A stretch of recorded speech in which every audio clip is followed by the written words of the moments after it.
ఈరోజు మూడవ భాగంలోనికి మనం వెళ్తున్నాం. అనగా సిద్ధం అనే శీర్షికలో మూడవ భాగంలోనికి మనం వచ్చి ఉన్నాం. మనము ప్రతిరోజు దేవుడు నాకు ఎప్పుడు అవకాశం ఇచ్చినా ఒక సీరియల్ ప్రకారముగా వాక్యమును బోధించాలి. అప్పుడు దేవుని యొక్క ఉద్దేశం ఏంటో, దేవుని యొక్క ఆలోచన ఏంటో, దేవుని యొక్క చిత్తం ఏంటో మీకు అర్థమవుతుందని దేవుడిచ్చినటువంటి ఆ సమయోచితమైన జ్ఞానం బట్టి దేవునికి నేను వందనస్తున్నాను. గనుక ప్రియులారా, ఈరోజు సిద్ధం అనే శీర్షికలో మూడవ భాగంలో మనము పరిశుద్ధ లేఖనం భాగంలో నుండి రెండు పుస్తకాల మీద మనం ధ్యానించబోతున్నాం. అది మొదటి పుస్తకము ఎబ్రిలు రాసిన పత్రిక అయితే, రెండవ పుస్తకము కొలసీలు రాసిన పత్రిక. ఈ రెండు కూడా అపోస్తలుడైనటువంటి పౌలు గారు రాసినటువంటి పత్రికలు. వారు ఆ అపోస్తలుడైనటువంటి పౌలు గారు చాలా గొప్ప సేవ చేసినటువంటి అపోస్తలుడు. వారు అపోస్తలులు అనగా ఎవరు? అపోస్తలులు అంటే ఎవరో తెలుసా? అపోస్తలులు చేసే పని, పరిచర్య విధానము చాలా డిఫరెంట్గా ఉంటుంది. ఏంటి అంటే, ఏదో ఒక పాస్టర్ గారి లాగా ఒక సంఘాన్ని కట్టి లేకపోతే అక్కడ ఒక గ్రామంలోనే ఉండిపోయేవాడు కాదు అపోస్తలుడు అనేవారు. అపోస్తలుడు అనేవారు చేసే పని ఏంటంటే, ఒక ప్రాంతానికి వెళ్ళడం, ఎవరు యేసు అంటే తెలియలేని ప్రాంతానికి వెళ్ళడం, సువార్త ప్రకటించడం, అక్కడ ఒక మందిరాన్ని కట్టడం. ఎవరైతే ఆ సేవ దృక్పథము, సేవ ఆత్మల పట్ల దాహము కలిగి, పరిచర్య పట్ల ప్రాముఖ్యత కలిగి, ఆసక్తి కలిగి ఉన్న వారిని ఎవరు అని తెలుసుకుని గ్రహించి వారికి ఆ సేవ పరిచర్య అప్పగించి మరలా వేరొక ప్రాంతానికి వెళ్ళిపోతుంటాడు. అతడే అపోస్తలుడు. అలాగే ఈ అపోస్తలుడైనటువంటి పౌలు గారు చాలా ప్రాంతాలలో సేవ చేశారు. చాలా ఆయన ప్రయాణాలు జరిగాయి. ఒకరోజు ఆయన ప్రయాణాల గురించి మనం చేద్దాం. ఆయన ప్రయాణాలన్నిటి గురించి ఒకరోజు మీకు వివరించడానికి నేను ఇష్టపడుతున్నాను. కానీ ఈరోజు అపోస్తలుడు అనగా ఎవరనే విషయాన్ని మీకు చెప్పాను. రెండవది, ఆయన ఏ విధంగా సిద్ధపడ్డాడు, ఏ విధంగా ప్రిపరేషన్ చేయబడ్డాడు. అలాగే మనము కూడా ఈ యొక్క మూడవ భాగం ద్వారా సిద్ధపాటులో భాగముగా 3 విషయాలు ఉండాలి. ఈరోజు చెప్పండి. మొట్టమొదటిగా మనందరికీ ఉండవలసినటువంటి 3 విషయాలు ఏంటంటే, మొట్టమొదటిగా అవిధేయతను విడిచిపెట్టాలి. చెప్పండి అందరూ కూడా. అవిధేయతను విడిచిపెట్టాలి.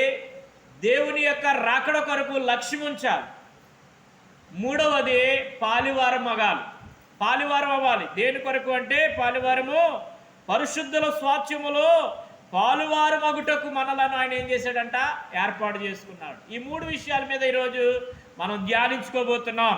ప్రియులారా, దేవుని యొక్క పరిశుద్ధ గ్రంథములో ఎబ్రిలు రాసిన పత్రిక ఎందుకు అవిధేయతను విడిచిపెట్టాలి అనే విషయం కొరకు మనం ధ్యానిస్తే, ఎబ్రిలు రాసిన పత్రిక 3వ అధ్యాయము 18వ వచనం 19వ వచనం ఇలా రాయబడి ఉన్నది.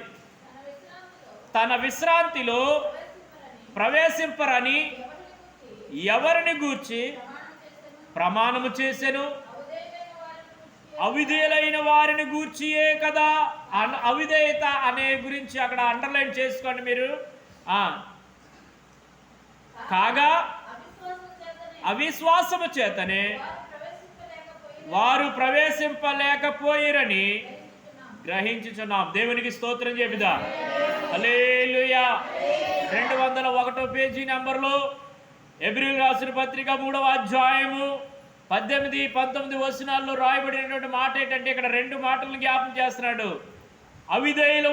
అవిధేయులైన వారిని గూర్చియే కదా అంటున్నాడు. ఇక్కడ అవిధేయులు ఎవరు అంటే, దేవుని గురించి తెలుసుకొని కూడా దేవుని మాట వినని వారు. నా మాట అర్థమవుతున్నవారు ఆమేన్ చెప్పాలి. దేవునికి స్తోత్రం. అవిధేయులు అనగా ఎవరు అంటే, దేవుని గురించి తెలుసుకున్నారు, దేవుడు చేసిన అద్భుతాలు అనుభవించారు, దేవుడు చేసిన ఆశ్చర్యకార్యాలు అనుభవిస్తారు, దేవుని సన్నిధి ఉన్నదనే సంగతి తెలుసు, దేవుని మందిరముకి వెళ్ళాలి ఈరోజు అని తెలుసు, అయినప్పటికీ పనికిపోయేవారు. అవిధేయులు అంటే ఎవరంట? అయినప్పటికీ పనసనకు పరిగెట్టిపోయేవారు, అయినప్పటికీ అదే రోజు ముచ్చిగుప్పు, అదే రోజు ఊడుపు, అదే రోజు ఏంటంట ముచ్చివేయడం, చెరుకు ముచ్చివేయడం, అదే రోజు కుప్పనూర్పు, అదే రోజు బుట్టు పట్టుకెళ్ళడం, అదే రోజు గృహప్రవేశం, అదే రోజు మెచ్యూర్ ఫంక్షన్, అదే రోజు పెద్దల భోజనాలు అదే రోజు. అంటే వీరందరికీ ఆ రోజుని ఈ రోజు నేను దేవుని సన్నిధిలో విశ్రాంతిలో ప్రవేశించాలి అనే సంగతి తెలిసి కూడా అవిధేయులైన వారు ఎవరంటల్లా ప్రభు అంటే తెలుసుకుని, ప్రభు గురించి తెలుసుకుని, ప్రభు చేసిన మేలులు పొందుతూ కూడా తప్పనిసరి పరిస్థితుల్లో వెళ్ళిపోయానండి అని మరలా సాకులు చెప్పుతూ, అర్థమవుతుందా మీకు? బులుబులు దుఃఖాలు తీసేవారు ఎవరంటే అవిధేయులు అని దేవుడే మాట్లాడుతున్నాడు. ఆ మాట కాదు సుమా, చదవండి. అక్కడ అంటున్నాడు కదా, మరలా ఏమంటున్నాడు? తన విశ్రాంతిలో ప్రవేశింపరని ఎవరిని గూర్చి ప్రమాణము చేశాను. చాలా చక్కగా మాట్లాడుతున్నాడు కదా. ఎవరిని గూర్చో ఎవరికో చెప్తున్నాడు ప్రభు అనుకుంటున్నారేమో మీరు, నాకు గాదులే అనుకుంటున్నారేమో. ఎవరిని గూర్చో తెలుసా?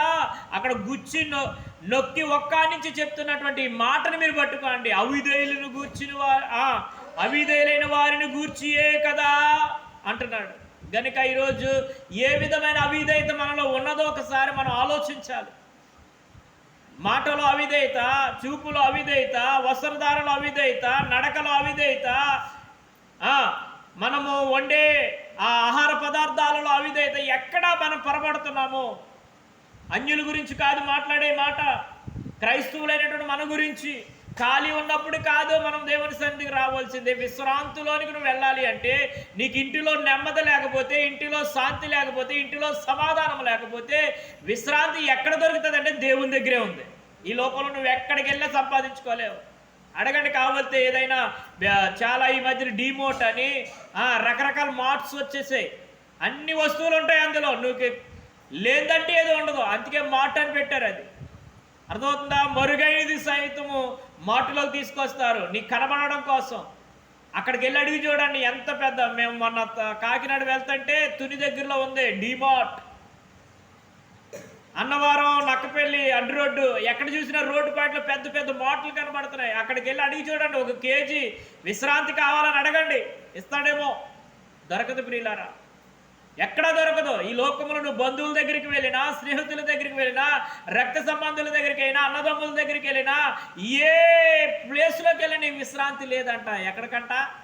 నీ అవిధేయతను విడిచిపెట్టి దేవుని దగ్గరికి వస్తే అక్కడ ఉందంట నీకు విశ్రాంతి. దేవుని స్తోత్రం చెప్పండి. హల్లెలూయా, హల్లెలూయా. దేవుడు ఆ విశ్రాంతిలోనికి వెళ్ళి వారి గురించి చెప్తూ ఇంకొక మాట అంటున్నాడు 19వ చరణంలో, కాగా అవిశ్వాసము చేతనే వారు ప్రవేశింపలేక పోయిరని గ్రహించుచున్నాము. అవిధేయత ఉంది వీరిలో, అవిశ్వాసము కూడా ఉంది. అవిశ్వాసం అంటే విశ్వాసము లేకపోవుట, అవిధేయత అంటే విధేయత లేకపోవుట. అర్థమవుతుందా మీకు మాటలు? విధేయత గురించి అవిధేయత గురించి మీకు అర్థం కాకపోతే ఇంకొక మాట కూడా మీకు అర్థమయ్యే మీ భాషలో చెప్తున్నాను. లోబడుట, తిరగబడుట. విధేయత అంటే లోబడుట, అవిధేయత అంటే తిరగబడుట. అవిశ్వాసం అంటే నా దేవుని యందు దేవుడు చేస్తాడని నీకు తెలుసు, కానీ నీకు విశ్వాసం ఉండదు. అదే అవిశ్వాసం. ఎప్పుడు చేస్తాడు? అసలు చేస్తాడేటి? ఉండగలనేటి? వెళ్ళగలనేటి? చేయగలనేటి? అసలు ఇది నా శక్తికి మించిందని నువ్వు ఎక్కడికి వెళ్ళిపోతున్నావు అంటే అవిశ్వాసంలోకి వెళ్ళిపోతున్నావు. 6 రోజులు కష్టపడి 7వ రోజు ఆయన విశ్రాంతిలోకి రమ్మని దేవుడు ఒక వాగ్దానాన్ని 10 ఆజ్ఞల్లో నీకు ఆజ్ఞగా ఇస్తే 6 రోజులు కష్టపడి ఈ 7వ రోజు వెళ్ళకపోతే 7వ రోజు డబ్బులు ఎగ్గొట్టేస్తాడేమో. ఏ విశ్వాసం? చెప్పండి. ఏ విశ్వాసం? అవిశ్వాసం. 6 రోజులు జాకెట్లు కుట్టాను కదా, 7వ రోజు కానీ కుట్టకపోతే ఆ అమ్మ ఒకటే ఉండిపోయింది, ఈ 10 గంటల లోపల కుట్టేస్తాను అనుకుంటారు కొంతమంది టీచింగ్ చేసేవారు. నాకు తెలిసిన బ్రదర్ బాబన్న, మాజీ లక్సలేట్, ఆయన మంచి టైలర్ అంట. ఆయన గురించి ఆయన సాక్ష్యం ఏంటంటే ఇలాంటి విషయాలే. ఆయన అనుకున్నాడంట, లక్సలేట్లకు అందరికీ భోజనం పెడదాం కదా పోన్లే అని వాళ్ళు ఏం చేశారంటే మనోడిని పట్టుకొని భోజనం కోసం మనోడిని వాడుకోవడం మొదలు పెట్టేవారంట. వండి పెట్టేవాడు అంతంటే ఈయన వెళ్ళేవాడు కదంట వాళ్ళతో పాటు, ఆయనకి భోజనం వండి పెట్టేవాడంట. అయితే ఈయన చేసే పనేటి? టైలర్, చాలా సూపర్ నేచురల్ టైలర్, చాలా వండర్ఫుల్ విజయ్ టైలర్ అంట. అలాంటి విజయ్ టైలర్గా ఉన్నవాడిని ఎవరో ఆయనకి సువార్త చెప్పడం ద్వారా ఆయన మారాడు, ఆఖరికి జైల్లో మారాడు.